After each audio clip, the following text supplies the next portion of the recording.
Aya, nimesikia vile mmesema. Kwa hivyo mimi sitaki kusema kuzidi hapo, tutaongea my friend, tutaongea. Vijana wewe nani? Either utanyamaza ama utaondoka kwa hii mkutano. Unasikia wewe? We'll keep quiet.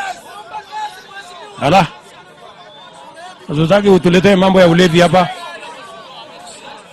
Nani, wacha mchezo. Tunaelewana? Sikizeni. Na mimi nataka niwaambie vijana.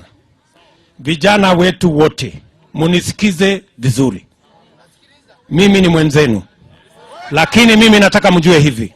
Kazi yako wewe kijana sio kupiga makelele. Sio kufanya fujo. Sio kupiga nduru. Sio kutupa mawe. Kazi yako ni kusikiza vizuri. Utapata namna gani uende college. Usimamie maisha yako. Usimamie familia yako. Ndio Kenya iweze kwenda mbele. Tunaelewana? Na kama kuna mtu, musikize, na kama kuna mtu ambaye anakudanganya ati upatiwe pesa kidogo ukuje ulete fujo, mwambie aanze na mtoto wake.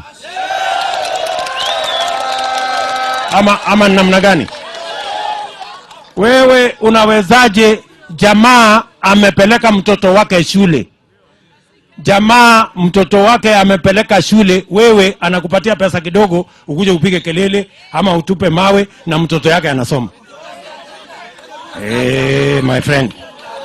Hiyo ni kutumiwa vibaya. Ama ni aje? Tuko pamoja.